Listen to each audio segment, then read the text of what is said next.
disaggregation. We want to use energy disaggregation for another goal instead of saving energy. We will try to save lives. The name of this work is detecting anomalies in activity of daily living of daily resident via energy disaggregation at Cox Processes. Okay. To start with, I would like to give you a big picture of the problem. So in many countries, they are facing an aging of the population, but also these communities is increasing. They wish to live independent in their own house. There are many healthcare monitoring systems that can help them out, but they are unsustainable because as this community grows, these systems are expensive and also depends on network services which are difficult to install and difficult to maintain. So the challenge here is how can we still monitoring these people and help it to increase their quality of life while we can be not interested and we can aim to a higher population. So in healthcare monitoring system, as I said, there are two methods. There is a direct method, which is measuring the vital signs. That is like measuring the blood pressure. This is a good method, which is very accurate. We can have a early intervention, but it's not scalable and also is expensive. So there are also another method, which is indirect method. This method is for measuring the activity of daily living. It's based on the use of different sensors spread in the house, such as a pressure sensor. We can put a pressure sensor behind the mattress to know when the people is waking up and when he's going to sleep. It's also a good approximation for the health, but the problem is we need to install a sensor network, and this is also expensive. So in our approach, we want to see the problem in from a different approach, from a different perspective of the view. We say, okay, we don't want to see the health of the people. We just want to see if they are doing fine, they are doing okay. So we are using the smart meter data to see the activity of the people inside and see if they are following a pattern or they are deviating from that pattern. The good thing about this is we don't need to install anything in the house because everything is already installed if they have a smart meter. Okay. So in our approach, we need first to disaggregate the energy and get the energy appliance of get the energy consumption of different appliances, get the pattern usage, and then we can use that pattern usage to get the activity monitoring. Get this pattern usage, we can infer the human activity. For that, we need disaggregate an appliance which is a very strict routing. This person has to use the appliance every day and also try to use the pattern at the same time of the day. So that's why we choose to use the kettle. This is I have been discussing this yesterday with many people on the poster. We choose the kettle because this is a UK dataset. Looking at the analyzing the data, we can see that the kettle between the elderly people has a very repetitive pattern, and they use the kettle every day, almost at the same time. So that's why we use the kettle. This will be the diagram of our system. So first we have as an income, we have the smart meter data. We disaggregate the data using different hidden marker model. We get the events from the kettle, which means when the kettle is turning on. And from here, we learn the pattern usage using Cox processes. We also apply some threshold to get some alert. I have to say also that the alert will be something like a warning. So this is not a healthcare monitoring system. It's more like a decision support system. we will send this alert to probably to the relative who, now, okay. We will send this alert to the relatives via message so they can check in the house and making a call to see if everything is fine in the house. Okay, so let's start with the first part of the system. So it's the disaggregation. The different hidden markup model, we call it like that because we have, as an observer variable, we have the difference of the aggregate power.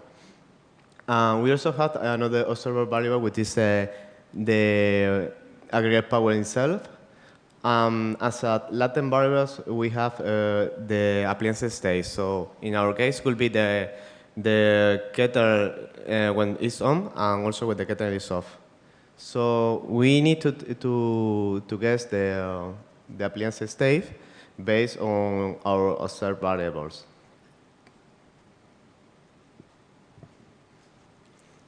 So with the aggregate power, we can filter out all the cases where we have power less than the mean power draw for the kettle. That will be in this state, if the power is less than the mean power from the kettle, this state will be off. With the different power, we can filter out all the differences, state changes, which are less than the power of the kettle. So we can filter out many cases as well.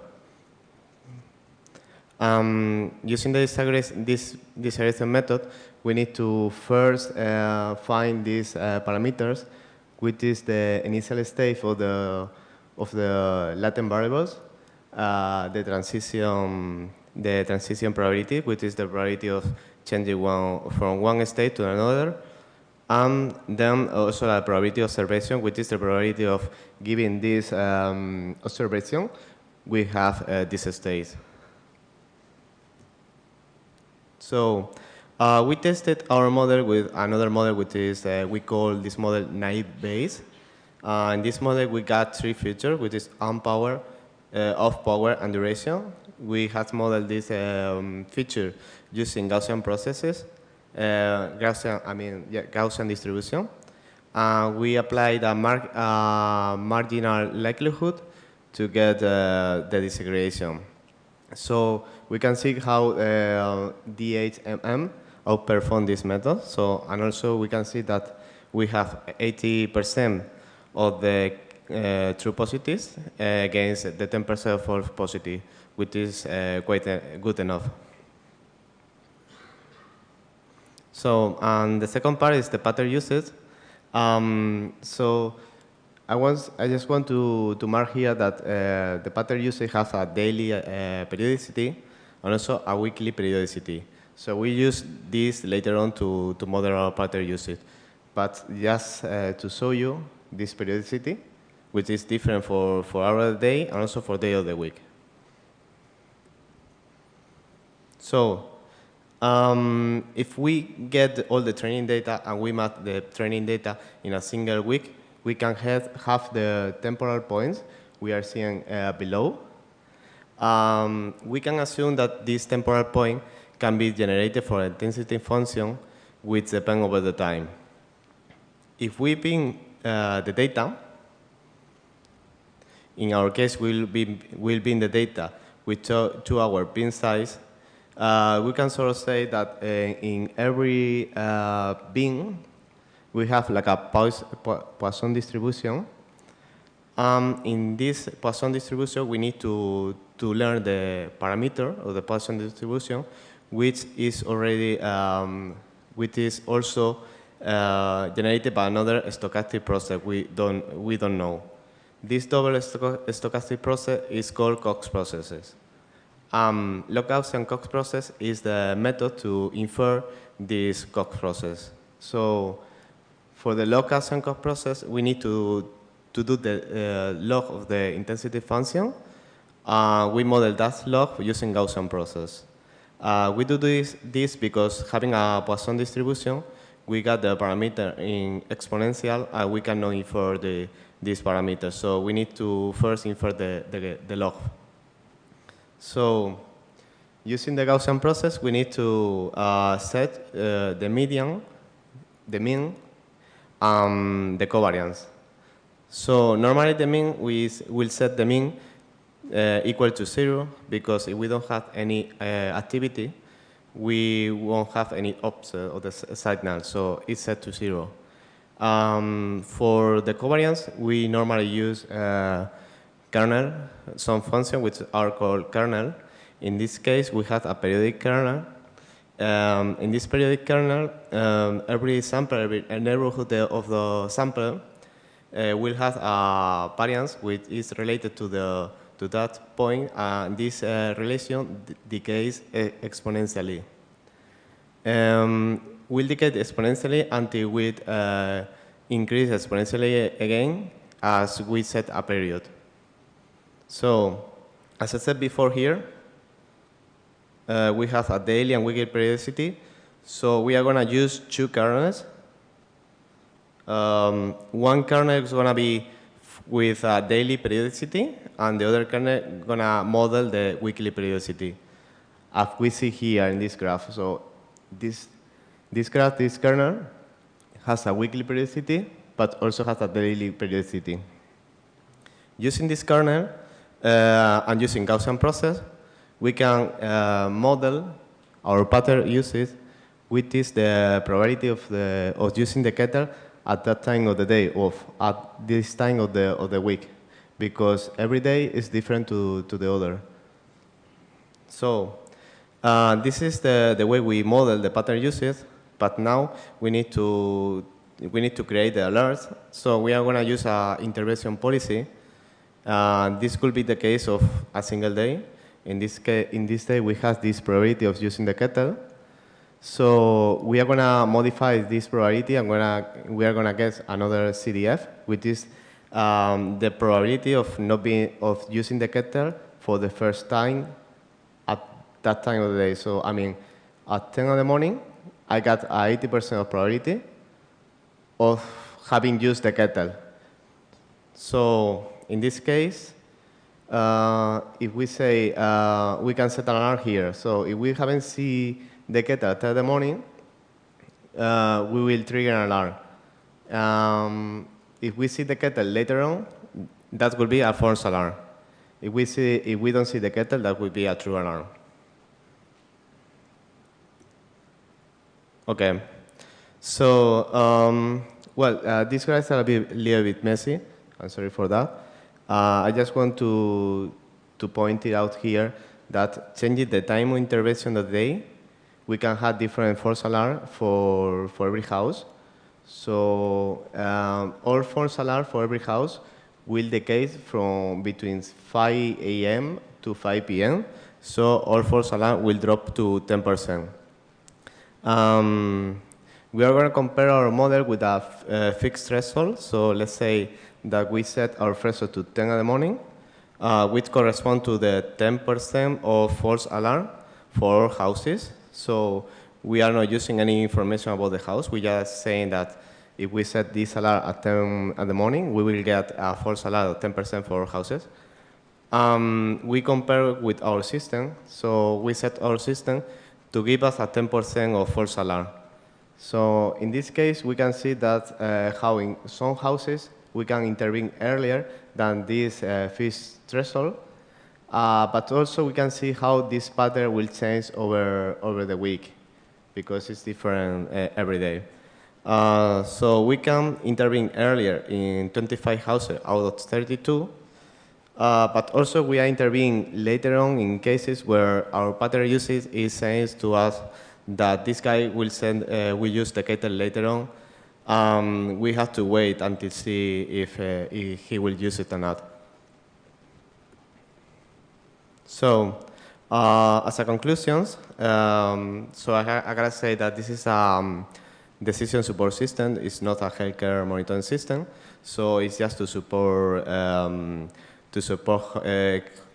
care workers to do their job. As a novelty, I gotta say that the first novelty is we are not using any sensor. We don't need installation, so we just need to use the smart meter data, and then we can start monitoring the elderlies. It also allows daily and weekly periodicity, which is quite important to model. We also have some limitations. First, we need to choose what appliance we are going to use very carefully, because it has to be very repetitive with a very strict routing, because otherwise we can make our model more noisy, and in this case we'll get more false alarm. Our model also depends a lot about the energy disaggregation algorithm, so it has to be robust. It's less accurate than another system that uses sensor network, which is also a limitation, but for us it's okay, because we just want to see if the people are fine in their house. So as a future work, as you imagine, we want to use different appliances and see if we can mix between different appliances. We want to develop another strategy. So in this case, we have developed the strategy of the first use of the kettle of the day, but we can use another strategy like using the kettle or another appliance in a usual time of the day. Yeah, that's all. Thank you. If you got any question.